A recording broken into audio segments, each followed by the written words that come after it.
Ауа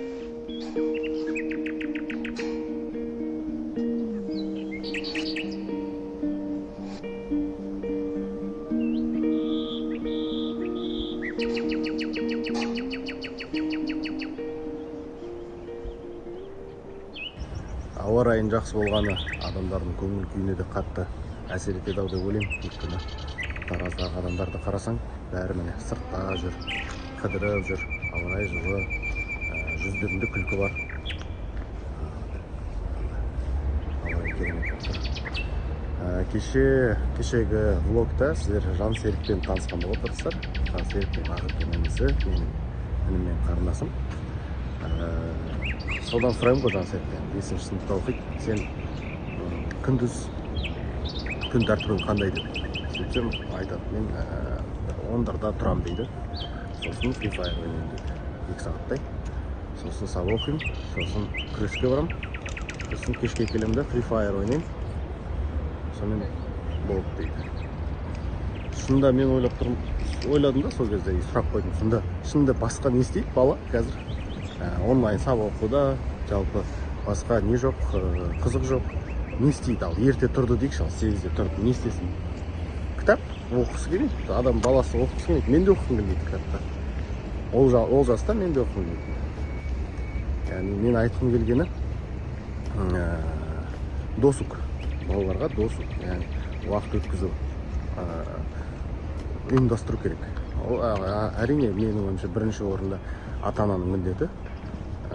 Баланың бос уақытын, сабақтан тыс уақытын қалай сәтті, сапалы өткізу керек екенін ата-ана ұйымдастыру керек деп ойлаймын. Егер сіздерде болса, көрермендерде сондай бір сұрақ жағдай болған болса, өтінемін сіздерден пікірге жазып кетіңіздер. Сондай жасөспірім балалардың бос уақытын қалай сапалы өткізуге болады, не істеуге болады, және кім оны ұйымдастыру керек. Соны жазып кетсеңіздер. Ал біз бүгін влогты жайлап осындай тамаша ауа райда, тамаша құстардың сайрауынан бастаймыз.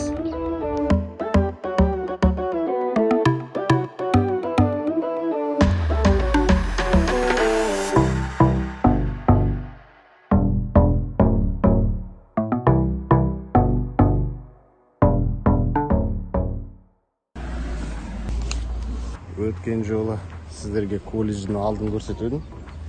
Енді арт жағын көрсетейін. Мұнда сол баяғыдай беседкалар бар. Сыртқа шығып серуендеуге демалуға болады. Былай қарай өтсек, мұнда жасанды футбол ойнайтын жасыл алаңы бар поле. Мұнда асхана балалардың. Мынау бізде жатақхана. Астыңғы 2 этаж олар, үстіңгі 2 этаж қыздар жатады.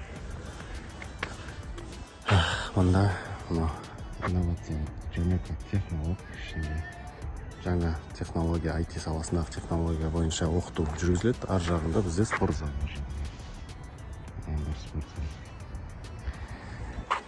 Осындай шағын ғана, бірақ өте сапалы мекен. Мені балалар қазір түскі асқа көріп жатыр. Ал біз мұнда бір кісімен кездесуге келдік. Қазір көресіздер. Жаным, балам келді мен. Міне біз бүгін Ульфия әпкемен кездесуге келдік. Влогқа түсіп жатсыз ғой. Сәлем, баладарым менің. Біздің колледждің символы. Жаным сол. Қаншама поколениені тәрбиелеп шығарған әпкеміз. Шай беріп өз қолына. Әлі жүрдіңіз. Сендерді күтіп жүрмін, балаларым. Келіңдер, күтем. Сағындым сендерді. Келсеңіздер, міндетті түрде колледжге кіріп кетіңіздер. Келіңіздер. Мынандай шайхана бар. Баяғыдай ғой, естеріңізде ме барлығы? Альбени бар мұнда? Альбени бар. Бискрем бар. Алатау бар еді ме сендер бар еді? Есіне жоқ. Бірақ Альбени еді. Альбени бар еді. A few moments later.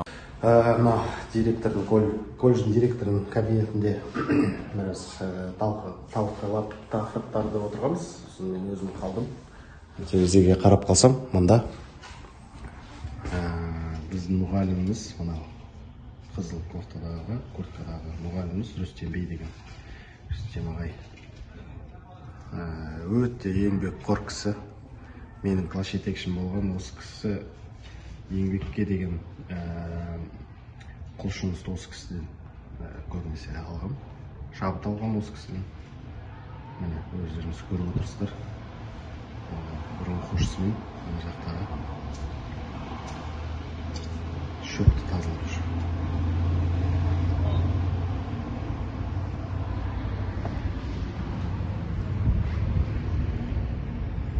Мұнда басқа кісілерді тазалап жүр.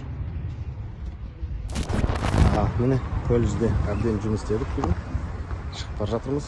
Қазір Тараздағы жігіттермен волейболға барамыз. Волейбол, бізде волейбол.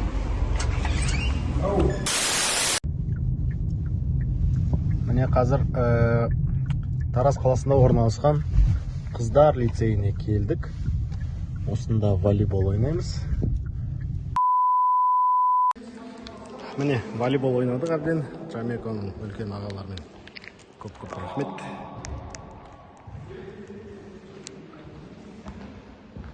A few moments later.